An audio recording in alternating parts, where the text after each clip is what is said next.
Hello! Welcome back to the Tiny Room. Welcome back to Michael and Benjamin's podcast.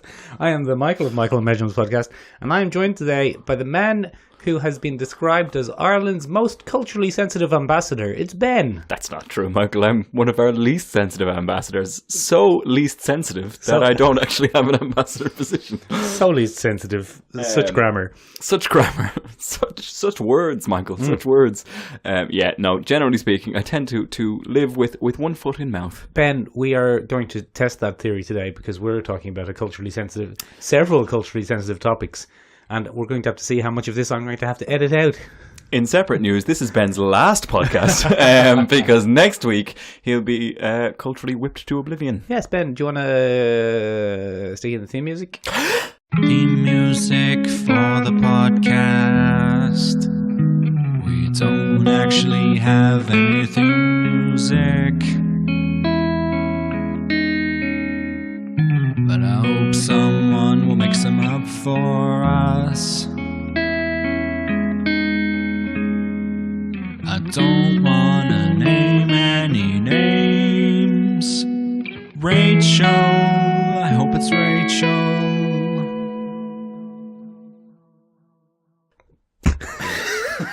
Yeah, still funny. Benjamin, welcome back. Thanks. I have returned. I haven't let you down this week. No. Notice that from bloody podcast usurper. Yeah. Shane. Hashtag podcast usurper. Hashtag podcast wanker. Oh, Jesus, getting a bit tense. Yeah. Benjamin. Very touchy. Speaking of things which are not ideal. Smooth as silk. Yeah, very good. Benjamin, as you know, and as the Hollywood higher-ups know, we record this podcast on a Sunday morning into Sunday afternoon. We do. That was the legally mandated time by the Podcast Union of the World. Yes, and my lady friend. Your lady friend. You can only have that room for 2 hours a week. She won't like that. No, she won't. That was not a flattering impression. No. Anyway, the Hollywood higher-ups, Ben, as you know, they have it in for us. And they really stuck it to us this week by having is the Super Bowl on a Sunday every year? It is, I think it is Super Bowl Sunday. Yeah. So there were lots of trailers and teasers and little releases and breaking news, and we missed it all. Because you record before the Super Bowl. Yeah, the son of a bitch. Those sons of bitches. So Ben, we're going to, in a kind of begrudging way, just kind of fly through this because every other podcast covered it last week. And we're late to the game, but not without some relevant insights. Oh, yeah, we don't have any. That might be setting us up for a fall. Yeah, well, we've always set ourselves up for this. Is pretty much the hubris podcast. We could have called it that. Well, what would be a good name for a podcast about hubris, but in a small room? Room. Hubristics, like acoustics or something like that. Yeah, Hubris hour. Ben, probably the biggest news of the podcast was there was an Endgame trailer. Did you enjoy it? It was very serious, wasn't it? The thing that sprang to my mind almost instantly when watching that trailer was the Deadpool line from Deadpool 2, where it's like, "Oh, you're so serious. What are you, a DC movie?" And I was very struck by that as I watched the trailer. It's very serious, but not us. Isn't it interesting that they did a 30-second trailer of people looking mopey, not a single action. Like 6 sad superheroes and a raccoon. Not a quip. Not a single quip. Captain America chewing his own jaw. He enjoys that. Yet, it's still going to be the most successful film of all time. It has to be. It's very long. They're toying with the idea of an interval, apparently. An intermission. Which I'm... Somewhat less news for me, because when I saw it in Italy, they have an interval in that cinema. Do they? So, when I watched Endgame the first time, there was an interval. You watched... when I watched Infinity War. Unless, do you have an insight here that we don't know about? No, I wish. Ant-Man is all but confirmed now, though. I guess from the trailer. What do you mean? Ant-Man was very clearly fighting alongside Captain America. Was there not some debate? I don't think so. That's okay. We've all Ant-Man was going to be in. Also, go on. Also, apparently Marvel fans are quite ticked off because the original Infinity War trailer now turns out to possibly be one of the Endgame trailers. You know that running scene with Captain America, Black Widow, the Deja Majore woman whose name I can't remember, which is definitely going to get me in trouble. Okoye? Yeah, possibly. And Hulk, that is actually who's been left after the snap. So people are now thinking that, people are now thinking that they're running towards something after. Captain America had a beard. Yeah, but Black Widow had blonde hair. We don't know how this is going to go. That could be the first 5 seconds after the snap. We don't know. Them charging towards something, trying to get answers or something. I don't know. Maybe there is ice cream. Maybe there's ice cream. I'd charge for ice cream. You charge, we all charge for ice cream. Yeah. And truth, justice in the American way of Captain America. Aren't you lactose intolerant? Wouldn't you be very farty if you charged for ice cream? Well, in today's very sensitive society, Michael, I'm sure someone would have a gluten-free, lactose-free option. Very good, Ben. Speaking of today's very sensitive society, did you enjoy the trailer for Captain Marvel? Oh, God, it didn't make me happy, Michael. Ben, this film's marketing seems to be alienating some people.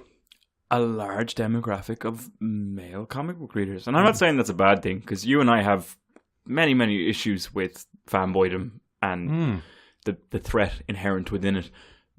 But it seems to be aggressively giving the middle finger to anyone that has enjoyed comics from a younger age. It's interesting. Higher, Faster, Further was interesting. They then soundtracked her voice. Go on. And it's aggressively, I'm a woman, try to keep up. Which is fine. Is it? If it didn't alienate such a large group, it's almost daring men to dislike it. It was bizarre to me. It was the worst trailer I've seen for that movie. The previous trailer made me quite excited for it. But I did mention in my previous reaction that tone seemed to be there, that smug kind of tone. People don't. And it seems to have elevated itself in the new one. There's a large minority. I say it's a minority. One hopes it's a minority, but there is a vocal minority of men on the internet who do not like Brie Larson. Is it because... this is going to get me in trouble. Is it because she does not necessarily fit into what would be the ideal female lead for a superhero film? You mean she's not a wank fantasy? She's not a wank fantasy at all. She's got some serious... Well, okay, it depends. That's obviously a subjective term. But she's a man's wank fantasy is his own, Michael. Okay. Possible name for this week's podcast. A wank fantasy of one's own. But I don't know. Brie Larson is not traditionally objectionified. I find Brie Larson very attractive. I'm sure you do. You're a very, very modern man, though, Michael. That's not what I think. There's a certain point where we're doing this podcast, so we kind of have to watch these kind of things just so we know what's going down. Yeah, sure. And the word I've heard from most, and it is angry male fans mostly. Yeah, it would be. But smug. It's interesting that you said it. Smug is the word that's getting people. Brie Larson seems to be very good at a smug expression. There are a lot of expressions on her face that could only be defined as smug. But I mean, who's the cornerstone? Who's the founding father of the Marvel Cinematic Universe? Samuel L. Jackson. Robert Smuggy Jr. Yeah, so it's probably a sexism thing. I just don't think men like being confronted with that. I think the bigger risk is that she's going to be the Deus Ex Machina. I didn't want to believe that in the last trailer, but it seems like with the Nick Fury, like I've never seen anything like her. She's the best we've ever seen. Like she's untouched potential. I don't know. Are we heading that way? I didn't like the tone. It seemed even for. And I'm not really against the Captain Marvel movie at all. It doesn't faze me at all that it's a woman and blah, blah. I'm sure bloody Scarlett Johansson is a bit like, what the fuck? Yeah. But for me, it doesn't bother me. But it does seem like they're being like, go on, dislike this film. Try. Yeah, interesting. Try. I wouldn't be madly surprised if she shows up in Infinity in Endgame and Thanos smacks the shit out of her. You know what I mean? I would be impressed if they had the balls to pull that off, but I don't think it's going to happen that way. I do think it's somewhat suffering from the Black Panther effect. Go on. In that you and I have both touched on the fact that Black Panther is not necessarily the best Marvel film that's ever come out. Is. Culturally speaking, for us, yeah. Culturally speaking, it is definitely one of the most significant Marvel films to come out. I mean, But it's riding that cultural wave all the way to the Oscars. The Oscars, Ben. Now, you and I have never paid much attention to the Oscars anyway, because it's largely political. And exactly. One year, instead of Saving Private Ryan, Shakespeare in Love won because noted bad egg Harvey Weinstein is very good at greasing palms. Yeah, and I mean, I can't think of anything lewd. No, to say but about Harvey it's Weinstein. not. In terms of deeming what is good and what is not, it's not very useful. It's not a good barometer for quality filmmaking. It is an excellent barometer for what's popular. Yeah. But popular films don't tend to win either.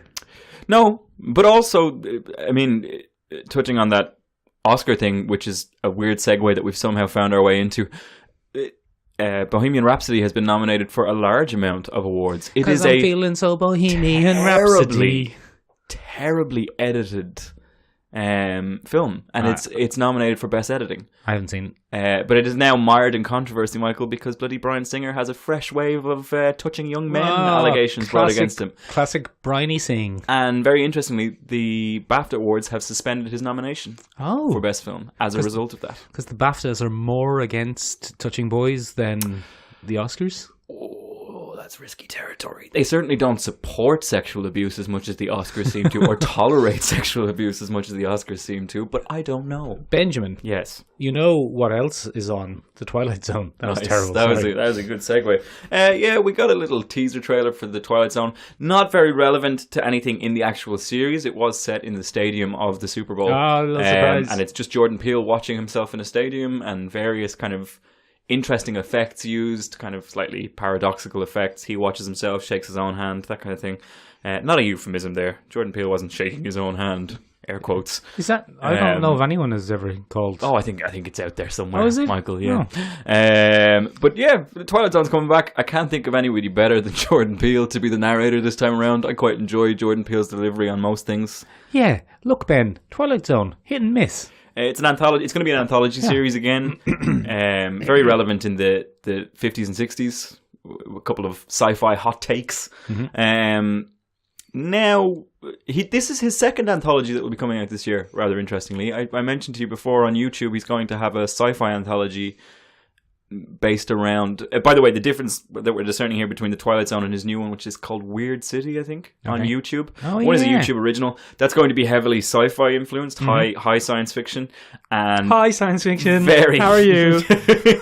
Very much in the tone of Black Mirror, I think, with a comedy spin. Mm-hmm. And then The Twilight Zone is a horror sci-fi anthology. It's meant to unsettle you, very much in the style of Black Mirror. I think that basically a lot of US networks have seen Black Mirror. I mean, like, well, that's basically Twilight Zone with extra steps. We'd like some Black Mirror. Ben, speaking of Netflix and going off the page here a bit, did you roll your eyeballs over Russian Doll? I haven't yet. Happy Death Day meets Groundhog Day. Yeah, Happy Death Day meets Groundhog Day meets, at least initially, very unpleasant characters. I found it a bit hard to watch. Bill Murray is traditionally a very unpleasant character at the start of Groundhog Day. I am aware that those sort of things often start with the character being deeply unpleasant and then finding their way. I'm hoping there's a bit of a twist on that and she stays horrible, to be honest. That would be good. Happy Death Day has also received a sequel. Yeah, Happy Death Day To You. Ah, very good. Happy Death Day to You. Yeah, I'll watch that. Happy Death Day was one of my surprising favourite films of 2 years ago. I've not seen it yet. It's quite good. Is it that about 2 years ago? I think so, yeah. Good grief. Yeah. Ben, I would watch it. It's quite good. Surprisingly good. I will check it out when I go home. I have nothing else to do today. Ben, we've long considered doing an episode on time loop things, so maybe we'll both watch Russian Dolls and we'll talk about the best and the worst time loops. It has been heralded as one of the best shows of 2019. I know. Already. The acting seems good, Ben. One of the issues I had with it is that there's a ferocious amount of smoking, and I find smoking quite unpleasant. That's not PC. Not your dislike of smoking as a glorified concept. I have a bit of a thing where I actually find smoking so unpleasant that I find it hard to watch it. You and I are very different. I am the product of an English literature education, and to be cool in the English literature scene, one must inhale smoke and various carcinogens to be cool. Interesting. And that seems to have shaped somewhat of my attraction to people. Oops. Anyone listening? I watch a lot of European films. Ben, speaking of people who are different but similar, my good lady friend was watching the trailers, and she said to us, "Hey guys, when you're doing your podcast, you should talk about the new film called Doppelgangers." I'm so sorry to Mick's good lady friend. That is just a horrible impression. Yeah, I think it's pretty accurate. She's got a much nicer voice than that. That's a terrible voice. It's cracked and whiny, and My own voice I'm losing my voice. yeah, I'm also. I seem to have a strange wobble today. I don't know what the deal is. Yeah, she's talking about Us. You and I. She met no Us, the upcoming horror film from Jordan Peele, noted director of Get Out, who we've definitely just mentioned on the podcast, but I felt a need to. If I had made Get Out, I would have called it Get Out of Here, you son of a bitch. Yes, son of a bitch, and you would have been censored, and you probably would have tanked it, because a bunch of white people, spoilers for a film that came out 2 years ago, a bunch of white people stealing a bunch of white people's bodies is no good. They were stealing black people's No, bodies. because you would have made it, and it wouldn't have been as culturally relevant, because you're not black. Shocker for any of those fans out there that thought that Nick was black. You've revealed my secret. Yeah, it's his next horror film, his next big horror film. Looks bloody excellent. Looks from very the spooky. trailer. Yeah, very spooky. But the reason that your good lady friend may have mistaken it for Doppelganger is it's because it features on a black family. That is going up against its doppelgangers. There's an evil version of them existing. Or maybe they're the evil version. Or maybe they're the evil version. Maybe they've moved. See, so there's a couple of theories. Watch out, Ben, there's a twist. There's a couple of theories floating around online. In the new trailer, she says, ever since we've moved up here, coincidences have been happening more and more. I think what it is it's a black family who's moved out of maybe a traditionally black area or a ghetto area, and they've moved to a very fancy white neighborhood, and this is their guilt surrounding leaving their roots behind. Because if you watch the first trailer, go on, they listen to the song "I've Got Five" on it. I've got five. I know it. I'm aware of the 90s. For the listeners, okay. For the listeners, it's a famous hip hop R&B track from the 90s, and the father says this one's a classic right here. And then they have a debate about drugs and whether it's about drugs and blah blah blah. And the mother's trying to distance that. So I don't know if it's a. I don't know what you'd call that. I'm sure there's a. Are you going to say black guilt? No. I think you were. That's what your face was saying. Roots guilt. I don't know. Leaving your. I don't know, is it a chip on your shoulder about leaving your culture behind? Or kind of gentrification guilt? Yeah, I suppose you could look at it that way. Like Dubliners who overcorrect the sounds. Yeah, like me. But yeah, generally speaking, it's going to be interesting. That would be in keeping with the kind of tone that Jordan Peele sets for a lot of his work, where... Watch out, Ben, a twist! Black identity is questioned from a number of parallels. He's spoken about that in interviews before. He and Keegan-Michael Key... are the product of mixed race families, and he says he often finds it very difficult to be in terms of ghetto black and then educated black, and he finds a real juxtaposition in those two parts of his own identity. So I'd say we might see a little bit of that. And then on top of that, the reason your good lady friend thought it was called Doppelganger is because traditionally in German folklore, if you meet your doppelganger, you have to kill them. Or what happens? They kill you. Oh. So I think what we're going to see is those two sets of identical people go at it. Do you think that in the end the family will be composed of half of the doppelgangers and half of the originals, and they'll kind of make do with it? That'll be the creepy ending scene. Yeah. Where like one woman is there with her eyes wide open next to the husband who's like, maybe, oh God. Maybe one of the kids is one of the doppelgangers as Yeah, well. but we won't know. Maybe we won't know until that. Maybe it'll be we pan out from the kitchen as the mother's preparing dinner and we just see something very creepy. Maybe someone playing with a scissors. A scissors seems to be a big thing. Cutting the link between past and present, perhaps. I get it, Ben. Look, it turns out that Michael and I are actually Jordan Peele. Where it's the two people on each other's shoulders in a big old trench coat. But yeah, it'll be interesting to see. Ben, I still to this day can't tell Key and Peele apart. I don't know which one is which. Keegan-Michael Key is the tall bald man. Right. And Jordan Peele is the shorter gentleman with spectacles. And which one's doing this? Jordan Peele, the shorter man with the spectacles. Keegan-Michael Key has focused on his acting career since the end of Key and Peele, which, by the way, is one of the finest sketch shows to come out of America in the last 15 years. You should go check it out. But he focused on his acting career, and then Jordan Peele focused on writing and directing. Ben, it's not racist that I can't tell them apart, because I also can't tell Ant and Dec apart. You can't tell me and anybody apart. You keep letting other people into the room. Yeah, Shane is not me. Yeah, well, look... He just headbutt the mic. I nose butted the mic. Ben, you know who won't go see us? Go on. Liam Neeson. Whew. That was a good little segue. So for anybody who doesn't know, Go on. am I allowed to say the quote in a Liam Neeson voice, or should we avoid the quote altogether? Yeah, no, say it. Go on. Basically, Liam Neeson this week, he's promoting a new movie. Shocker, it's a revenge film where he has to track somebody down. And give him a killing. So in an interview with one of the Good Morning America shows, I'm not sure which one it was, but it was a morning talk show in the States, in America. He was asked if he could relate to the feelings of seeking revenge and stuff like that in his films. So Liam Neeson told a story from 40 years ago where a friend of his was raped, unfortunately. And he apparently, I take it from the interview that she was raped by a black man. I don't know. You weren't there. He doesn't clarify whether that's the case or not. But then he proceeds to say how he carried this anger around with him for many, many, many weeks after the event. And he would wait around areas that were traditionally black and wait for someone to come up and give him an excuse, basically, to murder. And then he uses the phrase, a black bastard. Now, before we continue, Michael and Benjamin's podcast do not condone the use of any kind of racial slur. But he uses it, he puts it in air quotes to say that's what he was thinking 40 years ago. Yeah, so I think the key thing here, and what's been blown completely out of proportion, is this is not Liam Neeson's opinion today, near as I can tell. But yeah, well, he might be a horrible racist. But he might be, but he's done a lot of UNICEF work in the last 16 years, and I don't know, it's tricky. Obviously, the internet exploded. Everybody, now we're calling for a boycott of the movie.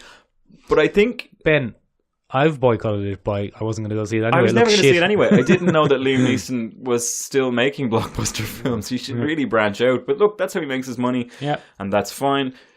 I do think in the context of the question, it's a perfectly... I think he could have chosen his words an awful lot better. I think there was a foul choice of words. I think, Ben, Liam Neeson is somewhat lacking in guile.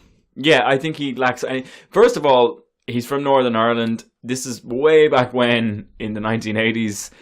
He doesn't have the finesse for the political minefield that is a talk show. Yeah, but he's always... I'm not excusing this, by the way. I'm not excusing it. None of us at the podcast are excusing this. We're just I'm not excusing it or condemning it, because my opinions don't matter on the topic. But he often comes across oddly on talk shows. He misses jokes and he misses cues, and he says something that he thinks is very funny, and other people are kind of... don't react. He's an odd fellow. Yeah, he hasn't got the social grace required to excel in a talk show format. Yeah, he often puts his foot in talk shows. But isn't it interesting that what you said, it was 40 years ago. It harkens back to the James Gunn thing. Yeah, where we're digging up people's past. Well, in this case, he dug up his own past. Yeah, that's kind of the difference. He dug up his own past and brought it to it brought it to light, but he's now being rounded upon by the keyboard warriors of the world, and people are asking to boycott the film. I don't think it's right. The James Gunn thing is still ridiculous to me now. The Kevin Hart situation seems to have resolved itself somewhat. What did Kevin Hart do? Kevin Hart was dropped as Oscars host because he made a couple of homophobic jokes 15 years ago. Oh, yeah. He's not a big fan of the old gays. Well, he wasn't, so I don't know if it's relevant to today. People change, Michael. I think that's the big key element. And I think the internet tends to forget that just because someone may have had an awkward phase back in the day doesn't mean they don't grow out of that. Or else, what's the point in us all being here? Why do we all not just stop at 25? It's very interesting, Ben. Ben, it's tricky. Yeah. It's more than we can solve on one Sunday morning podcast. Hollywood, take note. Sunday morning. Listen, Hollywood, you son of a bitch. Ben, speaking of cultural sensitivity, yes, let's talk about something for the next 20 minutes that might come back to haunt you in 20 years' time. It'll come back to haunt me by the end of the day. Michael, there's a trailer doing the rounds. Robert Rodriguez is back, baby. Yeah. He is being backed by somebody big. Who's he backed by? Jimmy C. You got Underwater Man, no. King of Aquaman. No, the producer for this film that he's Yeah, currently Jimmy C. promoting. James Cameron. James Cameron, thank you. There we go. James Cameron is backing his anime adaptation, Alita Ben, Battle Angel, which comes. You're talking over your sorry. pop filter. He's backing Alita Battle Angel, which is the movie adaptation of Battle Angel Alita, which is a famous manga comic book from Japan. Oh yeah, classic Japan. Classic Ben, Japan. Here's the thing before we get any deeper into this. First of all, I don't rate James Cameron that highly as a filmmaker. I think he's terrible. Well, he did make the good Terminators. He made the second Terminator is a good Terminator. The first Terminator is an all-time classic, Benjamin, and I will fight you if you disagree with me. Yeah, and I'll lose. Like that carries no weight anymore. It'd be like punching a kitten. Oh, why would you do that? It'd make you feel big, and it'd end exactly like everybody else expected. So yeah, no, the first Terminator is a great film. Ben, shut up for a second. But yeah, he's a very good technical filmmaker. Yes, and he tends to be at the bleeding edge of movie technology for all the sins that carries.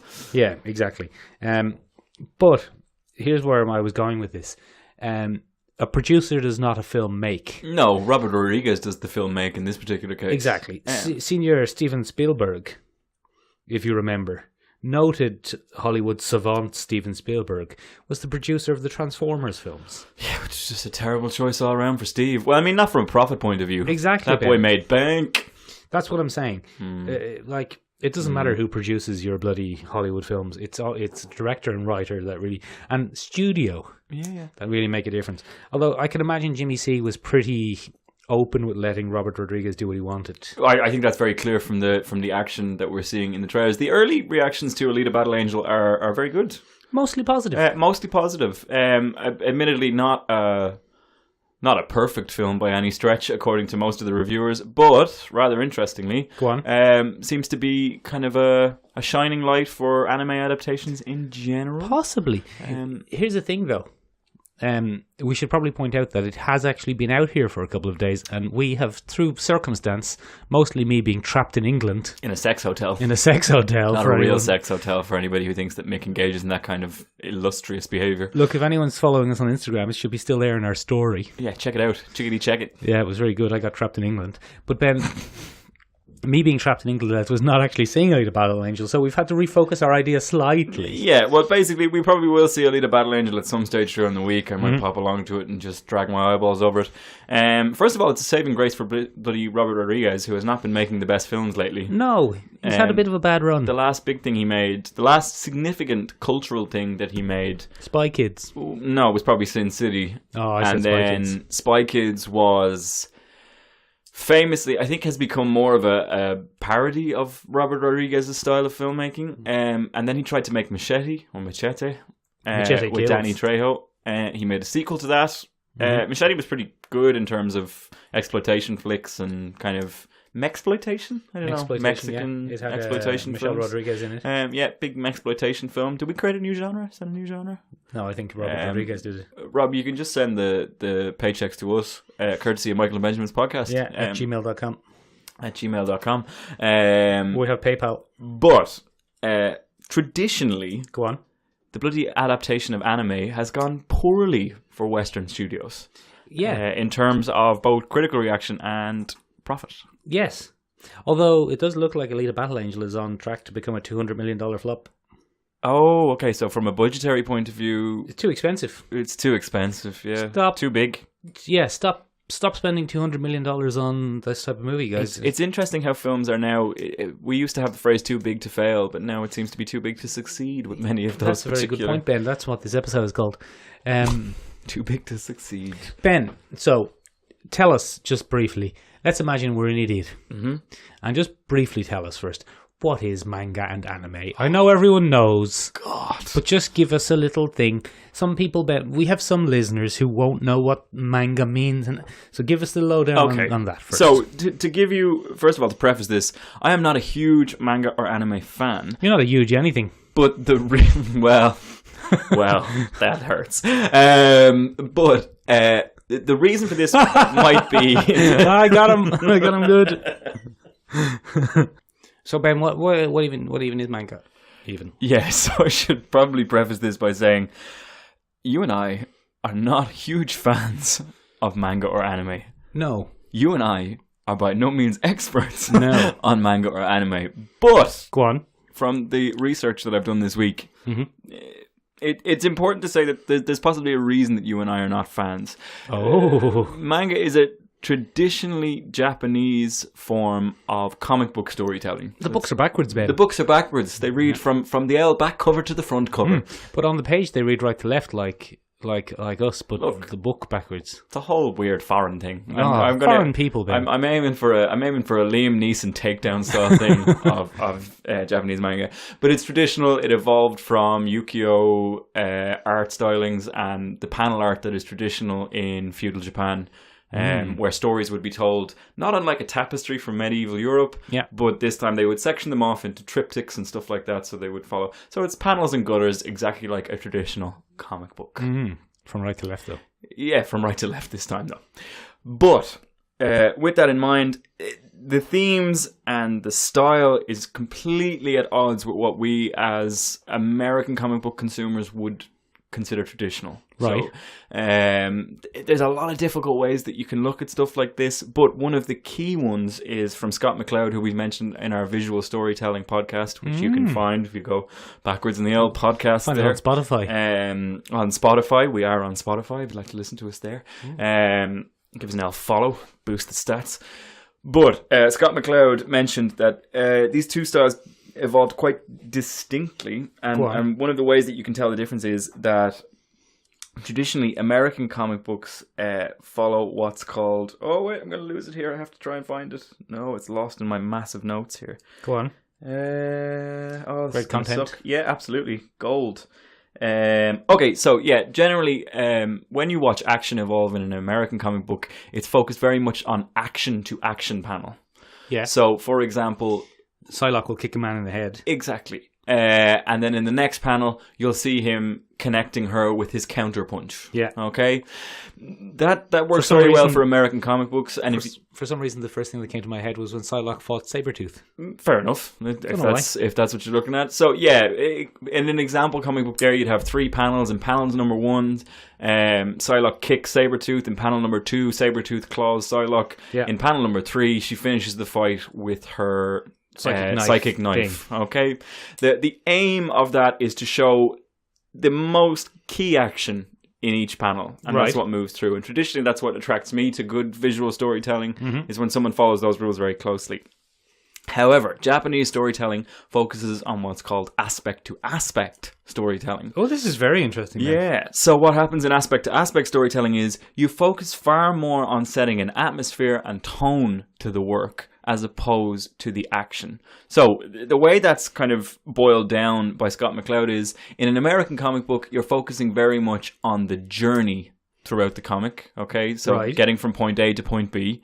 However, in a Japanese comic book, you're focused very much on being present and there in the space that you have. So if we take a look at that traditionally, what you might have in that Sabretooth scene is, in an American comic book, you'll have the 3 key points to the action. Yeah. In a Japanese comic book, if they were to adapt the same thing with Psylocke and Sabretooth, you would see the forest that they're about to fight in. Yeah. You would see the ground that they're about to fight on. Yeah. And then you would focus on the 2 characters individually as they prepare for the fight. Yeah. So one slows time down. Japanese comic books traditionally slow the time down and give you time to, exist in it. And then American comic books get right to the nitty gritty. Yeah. You can see this in a really weird example. In 2006? Don't know, Ben. Oh God, I'm not going to remember this, but The Departed by Martin Scorsese came out. The Departed by Martin Scorsese is actually an adaptation of a famous Japanese film called Infernal Affairs. Yes. Infernal Affairs has those really stylized long shots where characters look at each other and, very deep moments of contemplation, whereas Martin Scorsese is consistently pushing action, so characters will always be moving or doing something that they can do as they do it. And when we see stuff like this, it's a good example of the 2 styles being succinct. One focuses always on action, the other focuses on the place of action, I guess, if you want to look at it that way. So that's one of the jarring differences between these 2 things, and maybe why we, as people who were raised on the American style of storytelling and comic book storytelling, probably don't really connect with it in the same way. Is that, Ben, then, is that why 5 episodes of Dragon Ball will be people screaming at each other getting ready for a fight? So that's a different problem, and I'll come to that a little bit later. But then manga is the comic book form, and anime is usually adapted from manga. Not always. There are some original anime, of course, that are very successful, but usually they are the adaptation, and it just means cartoon. It's a cartoon version of that manga. Okay, and the exact same storytelling tropes are present in both. An anime will tend to focus on the situation. You'll have a lot of long, lingering shots as the character contemplates something, or does something like that. Whereas in an American cartoon, we're waiting for that action shot, baby. Everybody's always moving. There's always a movement of the character. We're always moving from one side to the next, trying to push the action forward. So again, just remember, Japanese storytelling is being there. American storytelling is getting there. Okay, so that's the way you can look at it. That's not me, that's Scott McLeod. I wish I was able to succinctly wrap up that as we go along. But go on. What you were mentioning a little bit earlier there was shonen anime. So we'll come to that in a second. But traditionally, what's been happening very, very lately is that Hollywood has turned its eyes towards Japan and has started adapting these massively popular animes into live-action films. Ghost in the Shell. Ghost in the Shell being the most recent massive flop as an example of that. So there's a couple of reasons that, first of all, they're doing this in Hollywood. First of all, it has a dedicated fan base built in. Yeah. So the way Hollywood execs look at that is money. Money. They love money. People will shell out money to see this because there is a huge anime fan community and manga fan community in the United States. There's one in Ireland too. There's one across the world, but globally speaking, there's an English-based anime. There's an English-speaking anime fan base, which means you can make an English-speaking anime film adaptation and just get that money. But what Hollywood doesn't understand is when you adapt a property like that has a beloved, ravenous fan base, you can't fuck it up. Well, you can. But you shouldn't fuck it up. Yeah. Might be a better use of English. So this is where this kind of comes in. So 3 of the big ones that have come out in the last couple of years have had a lot of controversy flowing around them. Go on. The 3 that I have chosen to focus on in this particular case are, of course, Ghost in the Shell, starring Scarlett Johansson. No good. Death Note, which was a Netflix adaptation of a very famous comic book. Nearly good. Which you have downstairs? Yeah. For some reason. And then Full Metal Alchemist. Now, Full Metal Alchemist does not have a white person live action adaptation. Wow. It has now, this is important. Because all right, Liam Neeson, calm down. When we look at stuff like this, whitewashing is usually the number one concern. So to focus on this, I'm going to focus on probably one of the most famous anime movies of all time, which is Ghost in the Shell. Right. And how they just tanked that lovely, lovely, ripe franchise into the ground. Go on. So the first thing they did was Ghost in the Shell is set in a futuristic Hong Kong. Right. That's what it is. The lead character is called the Major. She is Asian.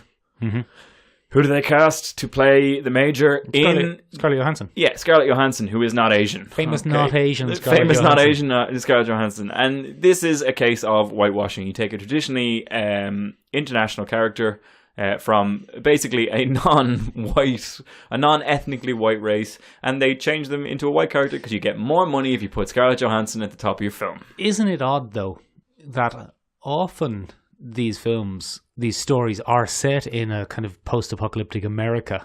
Yeah. But then the characters still have Japanese names. Yeah, because you need to bank on those Japan fanboys. Let's say, for example, Alita Battle Angel. Yes. Am I jumping the gun here? No, go ahead. Let's say Alita Battle Angel or Battle Angel Alita, or even more accurately, Gundam! That's what it's called in Japan. That's set in America. Is it? Yeah, it's set in like a post-apocalyptic future America, but everybody still has names like Daisuke Ito, Torishi-san, and Zapan, and Gali, and they all look, I'm doing air quotes here, Japanese. Well, so that's the very... sorry, finish your point now. Well, they all look Japanese, but only, air quotes again, only because they look like typical anime characters. Okay. Yeah. And there's a certain point, I don't think they have this debate in Japan. Because in Japan, these characters are supposed to be Europeans or Americans. They're drawing what they think Americans look like. And then when the Americans adapt it and cast Americans, no one in Japan is upset. Yes, Michael. Right, okay. Yes, it is almost like you're reading my notes. I'm delighted that you brought this up. So, this is why I'm mentioning Full Metal Alchemist in this particular one. Full Metal Alchemist is one. First of all, one of the only anime that I have seen completely. I have seen none of it, Ben. I have seen Full Metal Alchemist Brotherhood to completion. That was a weird phrase. Yeah, it was. Bloody wank fantasy over there. Damn it. But it's a traditionally European set anime and manga featuring white folk. Oh. They still have, but they use names like Elric and I can't remember the other names like the Japanese might think would be traditionally names. Eastern European. They're set in little towns that look a little bit like Prague, or a traditional Germanic town, something like that. And they recently adapted that into a live-action Japanese version. Live-action Japanese language versions are very common. And still, they're beloved by the Japanese fan base. And there's no worry if they cast a Japanese character as a traditionally white character from the anime. This doesn't seem to faze them at all. Japanese culture is only too happy to borrow what they deem to be Western culture. Now, that's very important. It is heavily stylized. And they cherry-pick the moments they want to pick. I think the most famous example of that is probably Cowboy Bebop. Yeah, again, never seen it. Cowboy Bebop is probably the most highly regarded anime. More than Naruto? I think 10, 20 times more than Naruto. More than... what's the one about pirates with stretchy arms? That's One Piece. One Piece. More than One Piece? When you... more than One Piece. When you meet a real nerd... Go on. who counts themselves as a refined nerd. Yeah. They'll tell you that Cowboy Bebop is the finest anime on the planet. It's a real gatekeeper snob anime thing. You haven't even seen Cowboy Bebop. Is he the one in the red coat? No, that is Full Metal Alchemist. Okay. What you're referring to.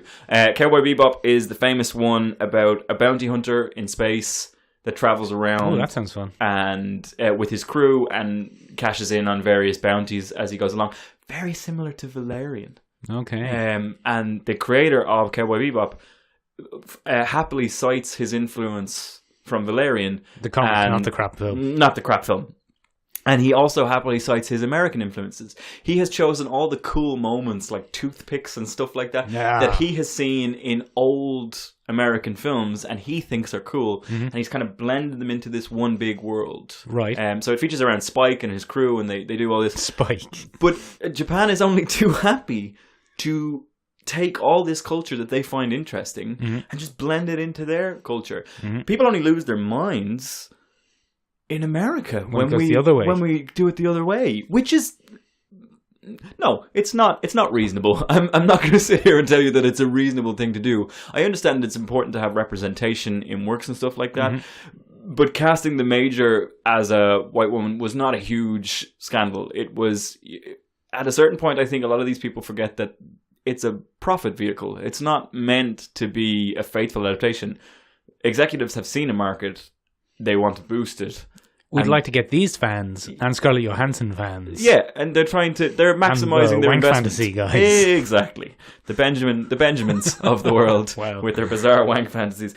But so then we have this culture. So when they adapt, they do it in a number of pretty awful ways. So I'm going to call this section repackaging and straying from the source material. Okay. So especially with the Ghost in the Shell adaptation, there was a lot of mess up. They took a lot of scenes from the anime and they kind of grafted them on to their live action movie. Yeah, but not as good. They didn't take the original story of the anime film, so it seems oddly out of place. It's a Frankenstein film that just doesn't work because they try to do beat by beat visual adaptations, but they just don't do them right. They miss it or something like that. Or somebody tries to innovate on the production team on the live action thing. And I understand why that would happen, because you hire creatives and creatives want to put their own spin on stuff. But your fanboys only want to see... If you're going to do a shot-for-shot remake, do a shot-for-shot remake. Yeah, like Psycho. Sure, if you want to look at it that way. No one liked that. No one liked that, but they don't have a diehard Japanese fan base. I think it's important to note... Watchmen. How diehard... Well, see, some people love that now. No. I hated it when I saw it. I liked it, but no one liked it. No, but Huge flop. there's a diehard Snyder fan base, for whatever bizarre reason, that really likes that style of filmmaking. But I would say that Zack Snyder is heavily influenced in many of his things by anime. Baby Doll being a really big example of Sucker that. Punch.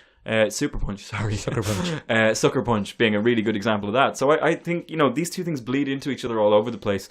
But what happens... what happens when we try to do that? Hepatitis. That's how Pamela Anderson got hepatitis C. That was Tommy Lee. Oddly enough, they rhyme. Where were you? So when you try to adapt them, they just do it wrong. They also fail to take into account, I think, the cultural significance of a lot of anime, and more importantly, the philosophical tone of a lot of anime films. Ghost in the Shell is heavily philosophical. Ghost in the Shell refers to the soul and the body. Ghost being the soul, shell being the body. And the Major is a completely cybernetic android form with a human mind. Exactly like Alita Battle Angel. Yeah, very, very similar to that. Very similar to that. It's a very heavy concept in that kind of thing. And deeply philosophical. She meets an AI life form that wants to bond with her to create an even better life form. It's a whole thing. And if she accepts this, she'll be freer from the program that runs her, but she'll also lose what she deems to be her consciousness. She may lose her consciousness, and it deals with all these things. Scarlett Johansson does not do any of that. It's just a revenge thriller. Yeah, but she's in a sexy suit. And so you just take all that philosophical building up, and it's very important philosophical building up on what it is to be human, and they throw it out the window. Ben, here's the thing, though. Mangas tend to be serialized. Yes. And they tend to be very, very, very, very, very fucking long. Right? Oh, sorry, I'm jumping. No, you're not jumping the gun. You're giving me a lead in, Michael. So, like, if you're talking about a 9-volume manga, and then you're going to try and adapt that, in the Japanese adaptations, they'll often, and I'm not a huge fan of a lot of them. For example, the original Battle Angel Alita, Battle Angel Alita, the anime, the Gundam. I'm not a huge fan of that. I didn't think it was amazing. Okay. It's an adaptation of 2 of the volumes into like 40-minute, 2 self-contained 40-minute segments that if you smush them together, they make a movie-ish. But it doesn't really have a resolution or anything like that. That could be the issue. To throw it back to American comics, Ben, we're looking there at Invincible, which is 12 volumes, 12 substantial volumes. 12 long volumes. And the mistake that you would make if you tried to make an Invincible film would be to try to condense the best bits of those 12 volumes into one film. Yeah, that wouldn't work. But that's often what American adaptations of manga do. They're like, here's all the best bits, all together in one film. Yeah, did you like it? No. So what you're describing is called shonen anime. Shonen anime is roughly, what you can boil it down to is action anime, right? And the key demographic of of shonen anime is 15-year-old, and this the poor listeners. Sorry guys. What you can boil the key demographic of shonen anime is the 13 to 16-year-old male demographic. Right. There's no shame in that. That's what they do. They adapt them from manga. So the 3 key examples I'm going to use here are Naruto, bloody Dragon Ball Z, and One Piece. I'd say Dragon Ball Z, but that's whichever you prefer, Michael. Yeah. These are the 3 that are probably the biggest. We've had one massive flop adaptation for Dragon Ball Z where they just completely lost the spirit of it. Just shockingly bad. So it's important here to look at the Japanese publishing industry for manga. Right. If you are successful, yeah, you are expected... Which I am not. No, but if you're a successful manga writer, you are expected to produce that comic for as long as it is popular. For many people, this can result in a career of work where they will never have to worry about something else again. What it also leads to is recycling ideas to keep it relevant and current if you've found something that fans in Japan like. Ah. So initially, there's always one initial goal in a lot of the mangas. For example, in Dragon Ball Z, it's to collect all the Dragon Balls, put them together, and get a magic wish. In One Piece, it's to become One Piece. To find One Piece, which is a giant pirate treasure. And in Naruto, it's to become, I'm going to pronounce this wrong, basically King of Ninjas. Hogusan? I can't King remember. of the Ninjas. King of the Ninjas. Is that like King of the Travelers? Yeah, I guess not dissimilar. Okay. Not dissimilar. But with shurikens and pointy objects. Instead of pry bars. Instead of pure fists by. Yeah, so generally speaking, that's the initial goal. And then obviously they attain that goal occasionally. But if you're successful in Japan, you're expected to keep that franchise going. Right, but you've achieved your goal. In Western storytelling, we have a miniseries. In shonen manga, you keep going no matter what. Because you have a ravenous fan base that wants more. Right. So this is where the problem of escalating power levels comes in. We're like, oh, his power level is over 9,000. Over 9,000! And then 20 years later, his power level is over 85 million. Yeah. And you're looking at it going, oh, lads, how did this happen? Because they have to keep escalating the stakes. That's the problem. Every time you have a powerful character, and there's actually something referred to in Dragon Ball, it's called the Piccolo effect. Right. So Piccolo was an adversary in the original Dragon Ball run. He's green. Yeah, he's green. He later becomes a friend. He has a turban. He later becomes a friend. Ben, he has a turban, Ben. He later becomes a friend of Goku. Yeah. But he's a huge threat in the first couple of series, and then as the series roll on, he becomes completely insignificant. His power level is just useless. Yeah, he's got like power level 500. That's the thing. So once you start escalating all the time, you lose your stakes. So what do they do to try and keep interest? They have these huge 5-episode long battles, and the stakes consistently go up, and you lose that quality. They are massively popular. And so Hollywood thinks, yeah, let's do that. Yeah, let's do that. Yeah. And what happens is they try and adapt these things that have huge casts with loads of characters, massive arcs, and it could never possibly work for a single movie. It's like when you try and adapt, it's why Game of Thrones works so well. You're adapting books into series.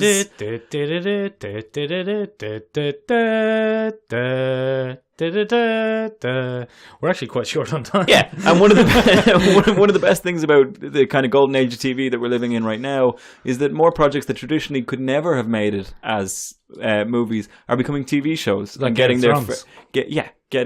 What? Game of Thrones. Yeah, like Game of Thrones, and getting their fair dues. We may have to leave it here, actually, but that's one of the huge reasons that a lot of those films tank. So we may actually do a part 2 on this and take a look at it after we've seen Alita Battle Angel. That's not a bad idea. Because, Ben, we haven't even touched on the kind of the modern ones like One Hit Man. Yeah, which are satires of One Punch Man. I know, I got it wrong on purpose. Which are satires of that kind of thing. So I think we will probably do a part 2 on this one because we're running out of time right now. Ben, you know it's very popular. Go on. My Hero Academia. My Hero Academia is super hell is popular. That? I thought that was a nut. Yeah. My Hero Academia. Very nice. Oh, that'll be the name of episode number 2 on this particular thing. This is going to be a classic Michael and Benjamin's 2-parter. But to help me with my research for this, is anyone out there a huge anime manga fan? They are. We know that for a fact. What have I completely messed up this week? Yeah. Let us know in the comments. If you're on YouTube, you can give us an comment. If you're on Instagram, let us know what you thought. We could use a review on iTunes. Stick us a review on iTunes. That'd be good. In Japanese. Yeah, if you want to stick it on in Japanese. I know we have some Japanese people that we've met over the years who do listen to the podcast occasionally. Please let us know what your favorite ones are and if you enjoy the adaptations of stuff from your culture. And then more importantly than that, on top of everything else, we are on SoundCloud and Spotify. Find us on Spotify and give us an follow. We'd love your feedback. We'd love more. Make us off to find another sex hotel. And, sex hotel. I'm going to put myself through some more anime. Very good. Okay, bye everybody. Bye.